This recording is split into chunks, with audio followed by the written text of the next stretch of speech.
Off-season SEC chatter from Diego Pavia, the Vanderbilt quarterback. Time to get the squad together. You're talking ball with the SEC squad, sponsored by Game Time. From Alabama to Tennessee, from Georgia to Oklahoma, from Auburn to Texas, it's the local experts of the Locked On Podcast Network bringing you scoops, breakdowns, and the most comprehensive preview of the upcoming SEC weekend. It's the SEC squad, and we have a seat for you. Hurt feelings and thin skin are prohibited. Squad up. You're part of the SEC squad. And what's up, everybody? Welcome into the SEC squad. Sit back, grab your favorite beverage, and join us as we get you ready for another week of the SEC offseason. And today's episode is brought to you by Monarch Money. Take control of your finances with Monarch Money. Use code LOCKEDONCollege at monarchmoney.com for 50% off your first year. Now let's welcome in our panel this week. We've got Stephen Willis, host of Locked On Ole Miss. We got Chris Marler, host of Locked On Gamecocks. And we got Jimmy Stein of Locked On Bama. I'm Chris Gordy, host of Locked On SEC. And fellas, Diego Pavia, the Vanderbilt quarterback, getting another year of eligibility. He's coming back to play another year in the SEC. And he had some interesting comments this week on the Bussin' with the Boys podcast. We'll get to what he said about SEC schools in a minute. Well, first I want to lead off with what he said about the Big Ten. Diego Pavia deserves a huge round of applause for taking shots at the Big Ten, saying that some Big Ten teams reached out to him about trying to recruit him, trying to get him in the portal. And he said, you want to play with the best, you don't want to play with the Big Ten. You ignore those phone calls. He said the Big Ten, you have teams like Ohio State, Oregon, Michigan, Penn State. The SEC, you got all dogs. You really only have 4 teams a year in the Big Ten. The SEC, it's like week after week after week. You only have to score 7 points to beat Iowa. Thoughts on what Diego Pavia had to say? I love it. What a timeline we live in to where the quarterback at Vanderbilt is taking pot shots at the Big Ten and completely breaking every Big Ten fan's heart. Yeah, Diego Pavia is so 2025 college football. I mean, here's a kid who was at New Mexico State, so he's a transfer portal guy. He's a guy that basically sues the NCAA to get an extra year of eligibility. I mean, Diego Pavia never would have happened in any other era of college football except right now. And the beauty of it is he just keeps talking. I think it's great. It certainly spruces up the offseason. It feels like it's like the story we needed in college football too. Not necessarily what he's saying with the Big Ten, but like him last year, you had this very groundswell of frustration from fans everywhere about all the changes in college football and how it kind of took away from some of the charm that it had because of all the realignment and money and all that kind of stuff. Here comes this kid from New Mexico State that's brash as can be and takes Vandy and, leads them into the first one in 40 years against Alabama for one. I will say this. I love what he said. What he said isn't necessarily wrong about the Big Ten. I always say if we're going to talk about sports, we're going to do it with facts and facts only. I mean, Diego Pavia's career against the Big Ten, 0 for 2 with some pretty bad drubbings of his teams. And he's like 8 of 24 all time for 62 yards. But still love what he said. Yeah, I mean, another comment he said in the trenches, too. He said in the SEC, it's just different. He said, think about this. The best pass rushers are from the SEC. And you look around the NFL, I mean, there is a ton of them. He did single out, though, he said, except for Abdul Carter, like you'll find 1 or 2 in the Big Ten. So just, again, like a lot of things that I agree with him. More power to you, Diego. Yeah, he did not go to the Nick Saban school of interviewing, as Jimmy would say. Oh, that's true. And it's not that what he said is wrong. It's just sometimes we're not used to hearing that said out loud. I mean, the Big Ten is very top heavy. They've been top heavy. Some people will argue, well, that's the strength of the conference at the top. Being from the SEC, I tend to think the strength of a conference is in the middle and even the bottom. Like, for instance, I would say this fall, even though Alabama doesn't play the toughest schedule in the SEC, the worst SEC team that Alabama plays this fall is probably Vanderbilt, who beat Alabama a year ago, finished 6-6, and is a legitimate SEC team. And they may even be improved this fall based over what they were a year ago. But the thing about this league and proof of its superiority is Vanderbilt can be an improved team and not finish 6-6 this fall because the schedules for everyone in the SEC are just so tough. Yeah, and I agree with that too. Go ahead, Sam. Ole Miss lost to Kentucky. It was Ole Miss and 7. that should be an advertisement by itself for the strength of the Southeastern Conference. Kentucky in no universe is good. They are good enough with athletes to get you if you allow them to hang around. I feel like every time we look at a schedule in the SEC too, it's very rarely do we look at it and say, okay, well, you've got so-and-so to start the year, maybe you have a non-con game that's tough. Then you've got your rival at the end. And who do you have in between? I know, like talking about like Bama or South Carolina, usually you look at Bama and it's usually like, well, they have LSU after a week off to start November. Auburn is tough every other year when it's played at Auburn. And then where else are the like the obstacles on the schedule? It's not like that anymore. And I think that like when you look at like Florida this year, who's a top 15 team in some people's eyes, they got to play 3 top 10 teams in a row. And that's not even that much of an anomaly year over year in the SEC. The last thing I'll say too is like Pavia burst on the scene because of that win against Alabama. Like, I mean, they lost to Georgia State down the road from me a couple weeks before that. What would the narrative have been if they would have somehow pulled off the upset against Texas? Because they were in that thing to the fourth quarter and only lost by 3. Because what we've seen, people that love to change the goalpost and move the goalpost about the SEC is, well, you had a Big 12 team come in year 1 and be the best team in the conference, even though that's not true. What would that have looked like if Vandy beat Texas in year 1? Yeah. Well, and Vandy has a 7-3 record all time against Texas. So yes, I mean, it wouldn't have it's necessarily 8-3, been by a the way. surprise. 8-3, yeah. I just for as an exercise, I want to look back to last year, Ohio State's schedule. I think Vandy beats Akron, Western Michigan, Marshall. So I think they're 3-0. At Michigan State. Michigan State was terrible. I think Vandy could win that game. Home against Iowa. I mean, they probably win 10-7, right? Like, you don't need much offense. At Oregon, they probably lose that one. Home for Nebraska. I don't know. I think Diego Pavia would have moved in on that Nebraska defense. At Penn State would have been tough. Maybe they lose that one. Home for Purdue, they spanked Purdue. At Northwestern, they stink. They would have beat them. Home versus Indiana. If Indiana's in Nashville, I give Vanderbilt a fighting chance. And then home for Michigan, who, we know was down last year. I think Vandy wins 9 games on Ohio State's schedule last year. So if we want to do a whole Big Ten SEC comparison, it's not crazy to say that. And Chris, the crazy thing about it is they're all mad because we should play 9 conference games in the SEC. Everybody wants 9 conference games. We play a 9th game against Power 5 opponents to make it even. The Big Ten needs those 9 games. The SEC just needs 8.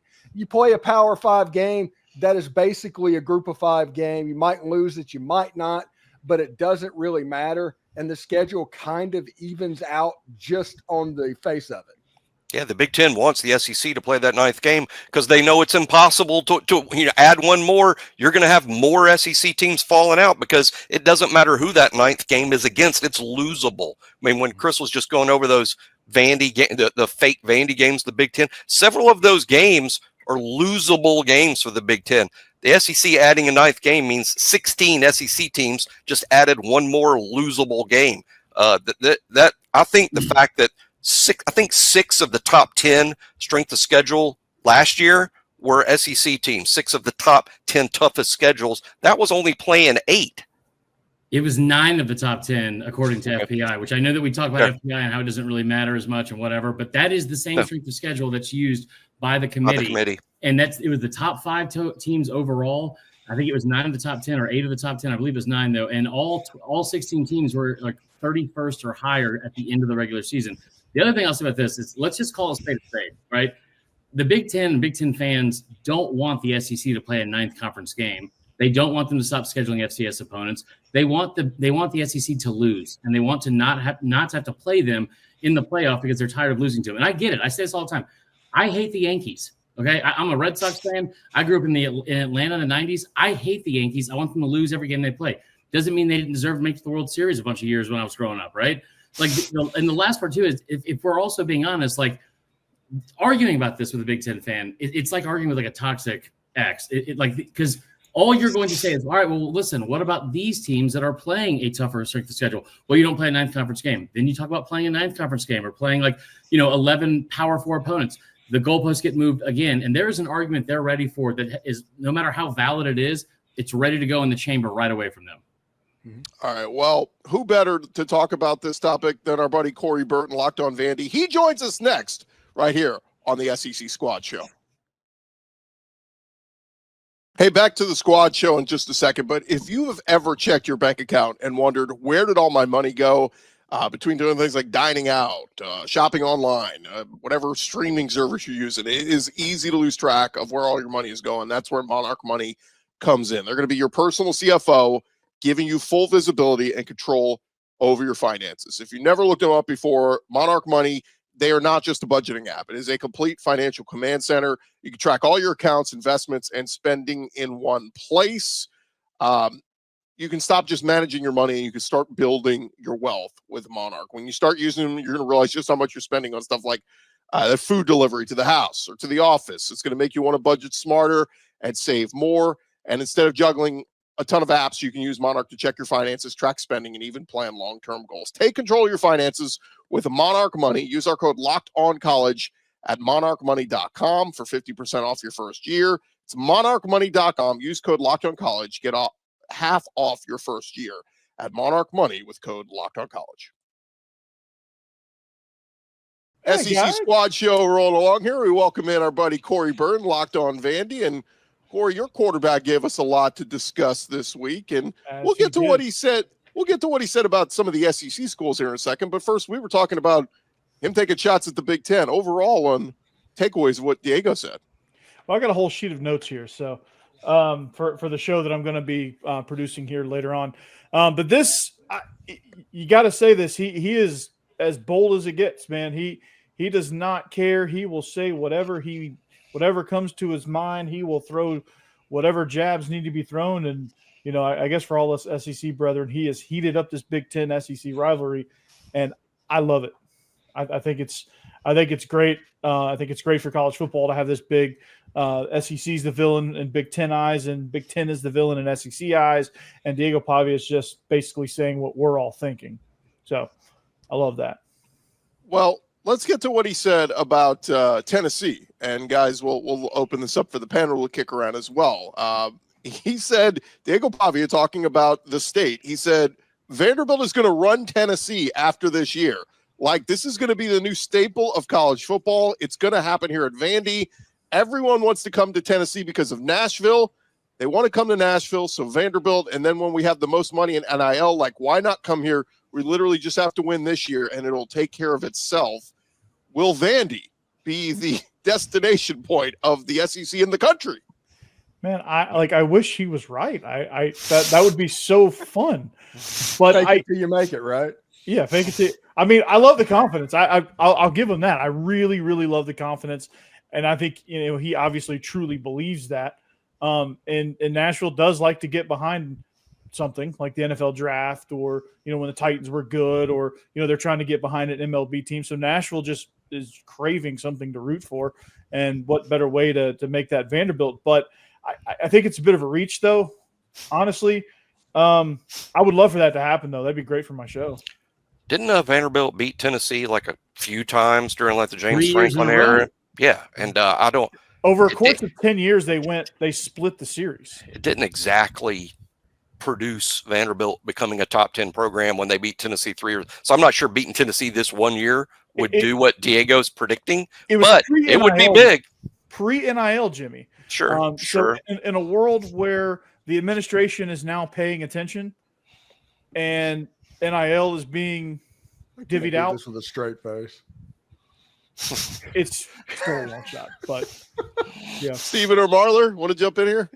I mean, listen, they beat him 3 years in a row with Derek Mason as the coach. And I think that the thing that I've really enjoyed about Vandy more than anything is Vandy is a fun team to have be relevant in any sport, really, but especially in football in this conference, because every conference has the teams that they get, you know, that are the low-hanging fruit and like the butt of the joke. And that's been Vandy in football for a long time. But what Pavia has done at that school has been awesome. And they're a non-threatening team that everyone can pull for. So I think it's an awesome thing. And listen, there's not a better time. Like they were winning against Tennessee early on in that game last year. It was at home. Now they got to go to Knoxville this year. But there is we look at all these teams about how much more they could be improved year over year, right? Like how much better they're going to get. Like Oklahoma is a good team, or Florida is a good example of that because of who they have at quarterback. This guy was one of the best quarterbacks in the country last year in this conference with 28 touchdowns and only 4 interceptions all year. who's to say that they're not going to take a giant step forward? Yeah, and I agree with everything that Chris Marler said. Everybody likes to point to Vanderbilt. I can't do it verbatim, but for years they were just basically a Freedom of Information Act shield for the SEC. They can put stuff on their servers. There's no way you can get to it, and that's the way they kept secrets. That was Vanderbilt's benefit to the Southeastern Conference, and also why they would ever get removed from the conference. But it is nice whenever they are rolling. It feels good. It is what Marler said. It is a feel-good story. Diego Pavia came at the perfect moment and the intersection in time with all the changes in college football with NIL and all of that stuff. Vandy's story is absolutely fantastic. Yeah, no one hates Vanderbilt. I mean, there's a lot of fan bases hate Alabama, hate Georgia, hate Tennessee. Maybe after today they have some enemies. I think it's great. My concern for Vanderbilt is I see a better football team this year than they were even last year. Yeah. But playing 8 SEC games, you don't get a week off. Everything's tough. Vandy's not sneaking up on anybody, this year. I think we just talked about what their record might have been in the Big Ten, guys. I hear all the time Alabama lost to 2 500 football teams last year. Totally true. I'm not sure Oklahoma or Vanderbilt would have been 500 in any other league, by the way. Definitely not in the ACC. Definitely not. Yeah. And maybe the Big Ten. I don't know. Although if Diego Pavia beats Auburn again, I might turn into the Joker laughing. Corey, give us a little intel. I mean, I know what they've added through the portal, but what 1 or 2 players that they've added that make this roster much better? Because we've heard some people say this roster is better. We know Stowers is back at tight end. We know Diego Pavia's back, but I know they've made upgrades on the O-line. What's the biggest change to this roster?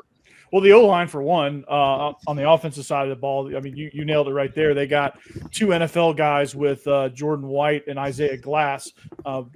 Glass transferred in from Oklahoma State. He projects as a guard at the next level. Then you get MK Young, who's got some dynamic speed at running back. He adds depth to that position. Trent Hudson, who's a very unknown at wide receiver. He comes in. He has a rapport with Diego Pavia, can be that receiver to join Junior Sherrill to create a somewhat dynamic receiving core. Defensively, they added Jimmy from your squad, Keanu Coate. They added CJ Hurd at strong safety. Jordan Matthews, they stole him from the orange side, and they got Martell Height, who's gonna they didn't get him out of the portal, but he's gonna be playing some offense, and he's a return guy and special teams guy, and they return 9 starters on their defense in addition to all those portal additions. So it's well, I don't want to spend too much time on the Vandy roster, but I just wanted an explanation for why they're improved. Go ahead, Stephen. At Texas, at Alabama, and at Tennessee is going to make it a lot more difficult than it was a year ago. Well, that brings me to the next quote to throw out there, guys. Diego Pavia was asked on the podcast, can you guys beat Alabama a second straight year, but this time in Tuscaloosa? And he said, for sure, I have no doubt. We've got the guys to do it. We got the firepower. We got the depth. We'd be selling ourselves short if I told you we don't have the faith that we can win the national championship. So are you buying it? Can Vandy be a national championship contender, and can they beat Alabama in Tuscaloosa? No and yes. Well, there's a difference between can and will. Can they beat Alabama in Tuscaloosa? Of course. Anybody can beat anybody in this league. Will they? Not likely. It's a tough place to win. But they absolutely can. Won last year. I mean, victor goes the spoils. The trash talking goes to the victors too. So I don't think Alabama can say anything until they line up and beat Vanderbilt this fall. But I'm sure those comments will be heard in the weight room in the practice field at Tuscaloosa. But it doesn't mean it's all settled on the field. They're bringing their sledgehammer for the anthill. I thought it was also interesting that his other comment was like, "What's the one game you have circled that you want more than the other one on the schedule?" He said South Carolina. He said Game 3, which is South Carolina. Yeah. And if you look at that game last year, listen, Bama obviously lost to him. Texas won by 3. Auburn lost to him. Tennessee was down like 14 or 17-0 in the first quarter against them. Georgia Tech team that was really good. He was incredible in that game, and they beat them. you go to the game against South Carolina, and Carolina beat him 28-7, and he was basically like an absolute non-factor. And when you have a kid that's like I'm not saying he's a world beater, but from a consistency standpoint, he's one of the most consistent players in the country with 2 touchdowns, like at least 2 touchdowns in 10 of his 13 games last year. He was nothing against South Carolina. So I thought that was interesting that he obviously has that one circled. Yeah, I think he knows that he was ineffective in that game, and that's the one he really wants to circle. Right. I think that's the one he's eyeing because that's the game that really they were not competitive in for, after the first quarter. Because when I saw a team fall off a cliff, that team fell off a cliff after the first quarter of that game. I mean, they were done. They were cooked. Is that game in Williams-Brice, and is it nighttime or is it morning time? It's a mid-afternoon game, right, Chris? If I remember correctly. I think South Carolina has roughly, let me look at it real quick, 63 games that are flex options this year, according to the SEC. So I have no clue. Ole Miss the same way, yeah. Yeah. Flex means it's not 11 o'clock, which means it would be less likely that it might be sleepy because South Carolina is probably the only team on the schedule that might take Vandy like Vandy. It's a night game. It's 6 or 6:45. Ooh, that's bad for Vandy. What, I think off the top of my head, you guys might know, I think the SEC as a whole was something like 44-10 at home in night games. Who's that? I think it's 44-10 as a whole throughout the entire SEC. The SEC record at home night games 44-10. I think it's something close to that. Just extremely difficult to win in an SEC stadium at night. I did a whole show on that last week about the games that get scheduled at night. Last year, that felt like that's where all the upsets happen. So I've had people doing, who cares? We'll play anybody, afternoon, 11 a.m., whatever. But night games at home make a difference. And real quick, guys, to put a cap on this, the SEC win totals that we threw out there from FanDuel that came out a couple weeks ago, Vandy at 4.5. I mean, here in Diego Pavia, does anybody think they're going to win 4 games or less? Like 5 seems like a lot. 5 is the number that looks like the obvious one, even with like the swing games or the iffy games. I think 6 and 6 is I think 6 and 6 could be your floor. Yeah. I see Vanderbilt, for all the reasons Corey went over the roster, I see Vandy as an improved team. Doesn't mean the record will be any better. Your football team can be better. And Auburn, I think, is another example. I think Auburn is going to be a better football team this fall than at any point they've been the last 3 or 4 years. But I'd be hesitant to wager that they're going to be 9-3 or 8-4. I mean, it's just a tough league. You just need to get Auburn to a bowl game. That's what's required. Just get them to a bowl game. That's all they need. Well, bowl game. We have spent way too much time in this episode talking Vanderbilt. It must be the 3rd week. It must be the 3rd week of June. But when we come back, I disagree. We have been too nice to our buddy Chris Marler. He put out his quarterback rankings. We're going to discuss those coming up next here on the SEC Squad.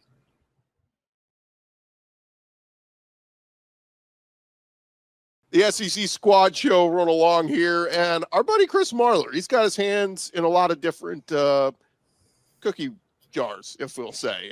He works for Locked On Gamecocks, of course, put tons of different places, and over at LouisianaSports.net, he's the SEC writer there. So Chris Marler putting out his quarterback power rankings in the SEC this week, preseason edition. And just to kind of run through them, Zach Calzada at 16, Joey Aguilar 15, Bo Pribula 14, Gunnar Stockton 13, Ty Simpson 12, Alabama. What's going on there? Blake Shapen 11, Jackson Arnold 10, Marcel Reed 9. That's just the back half. The top half, he's got Austin Simmons 8, Taylon Green 7, John Mateer 6, DJ Lagway 5th, Arch Manning 4th. That's going to catch some heat. Diego Pavia 3, Garrett Nussmeier 2, Lenore Sellers 1. Marler, the host of Locked On Gamecocks, one with the Gamecock number 1. Listen, Lenore Sellers is not really. I mean, you could debate it, and the other person would be Nussmeier, but I had him at number 1 for the final 3 weeks of last year too, and I think he absolutely deserved to be there based on the way he played to close out the season. Here's the thing, and I know people don't love to read anymore because we don't ever get to have like a book it program and get a free personal pan pizza from Pizza Hut. So I get there's no incentive to do it. But I would implore you to go to LouisianaSports.net or just go to my Twitter at Vern Dumquist and read the article that's attached to it because, 1, I put way too much time into it, and it also explains everything. Like these are the factors I included into it, all right?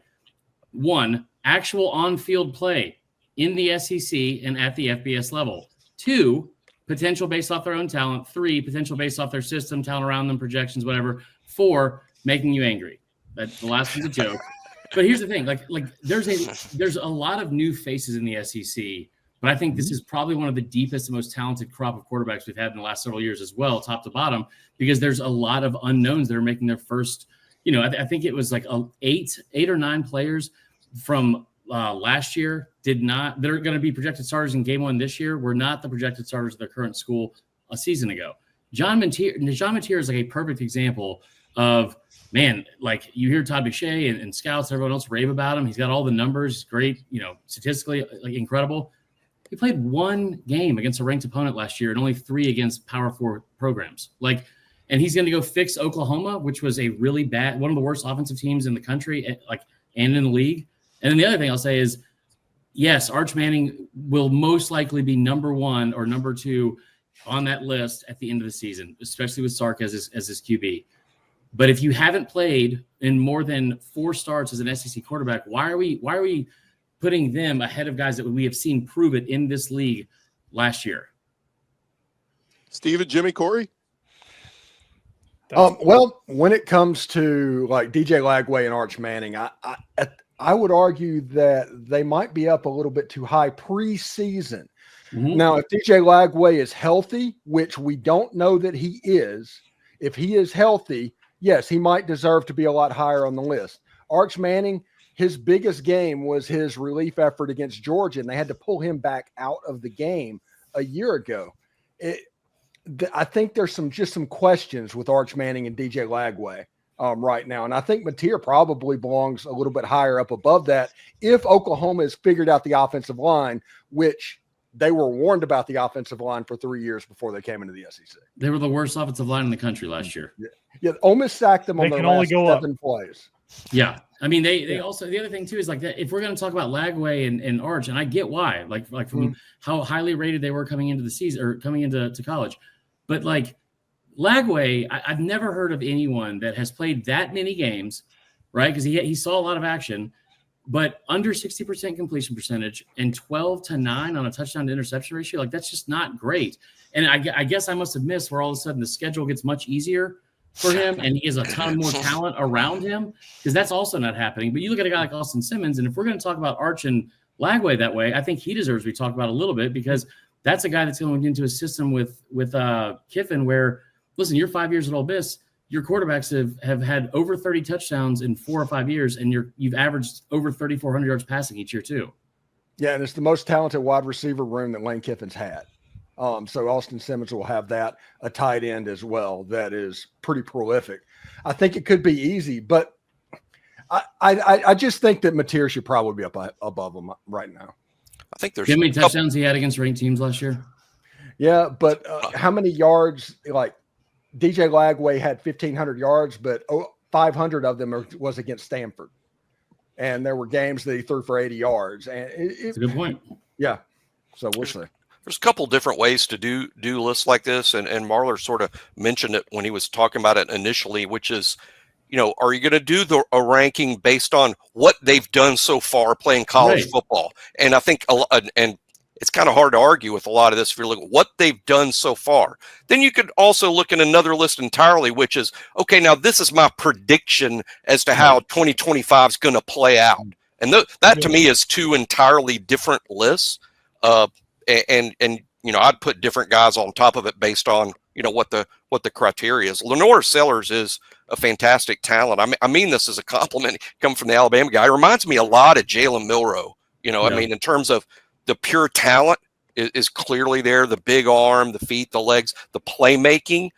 There's also, the Jalen that turns the ball over, and let's see if how Lenore's, if his career is going to play out similar. But he reminds me a lot of Jalen Milroe, which is the great and the sometimes not so great. But in terms of how the season could end, yeah, exactly. Yeah. We just didn't see a lot of that low floor for most of the end of last season. The end of last season, like his last 7 games. Shula does with him, though. Yep, I agree. And I listen. I love the fact that like the idea that he's not a good passer, and you look at like the fact that he had over 70% completion percentage in I think 4 of his last 5 games. And here's the other thing people always forget about too with South Carolina is I think that a lot of fans saw that first game against the national televised game against LSU where he was hurt and missed half the game, and then they tuned back in against Ole Miss. And Ole Miss, they got their butts whipped, but he got better during that game. And I think that you saw what he did against Bama. I know Jimmy remembers it. I know I remember it. But then, like the last part of the season, you played 4 ranked opponents at the end of that season in your last 6 games, and he was stellar. And 17 touchdowns and 4 interceptions against that. Like no one else in the country did that. And honestly, if in the bowl game it was Illinois or something besides Illinois on the helmet, he'd probably get a little bit more credit after that game as well. 1,000%. I mean, Illinois had a great game plan against him. I mean, they took away everything that South Carolina wanted to do, and Brett Bielema had a really, really good plan against that. Mm-hmm. And hats off to Illinois. That does, and you try to make it diminish what you think about Lenore Sellers, but it just doesn't. I think it's still you can still see the talent there. The 17-4 down the stretch run of the season. I just you just want to kind of see him. And I think the potential of him putting it all together also should fire you up as well. And I think there's something there. Here's the last thing I'll say about it too, because like you guys know, I love rattling off stats as like way too often. But like the idea that he's not a good passer, and so many people brought up the Milroe thing like it was a negative because of the way Milroe closed out his career at Bama. Milroe was one of the best downfield passers in the country, especially in 2023. Listen. Sellers was 5th in the country in completion percentage and in pass attempts over 20 yards or more. And he was only behind guys like Dylan Gabriel, Will Howard, like guys like that. But the other part of it too is, again, the way that we talk about, oh my God, DJ Lagway in his first full year as a starter, what he's going to do, like the way we talk about Mateer coming into the toughest conference in the country from Washington State. And those are talented, really talented players. This idea that we've already seen like the ceiling for Lenoris, for whatever reason, that's what we're grading him off of, is hysterical. And I don't know if they're going to win a national title or make the playoff, but that kid is a one-of-one type athlete when he steps on the field. Mm-hmm. Well, there you have it. Like Gordy with my quarterback rankings. And to keep this thing fully Vandy, going full circle to Diego Pavia. I love that he's number 3, and his stats, Chris, as you love stats, aren't very flashy, but the stat that should stand out is the only the 4 interceptions, and Vandy led the country in turnover ratio at +9 in that. So and that was a lot of the reason why they went 7-6, and they created turnovers and they just did not give up the rock at all. And also, before we get out of here, I do want to say, follow at Verm Dumquist on Twitter, because there is nothing better than the matchup infographics that Chris does. Thank you, sir. That is fantastic, and I laugh every single time. Yeah, those are hilarious, dude. I love those. I imagine once I publish this Pavia episode, I might be battling some Big Ten fans. Yeah. Not a more butthurt fan base in college sports than Tennessee.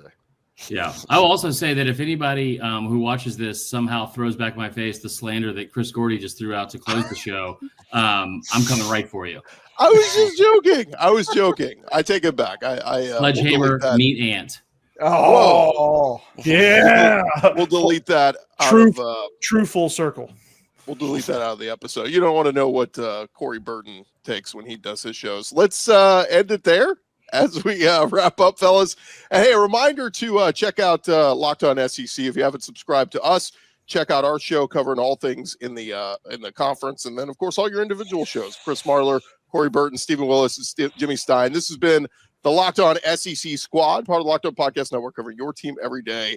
Check us out next week. Have a great week, everybody.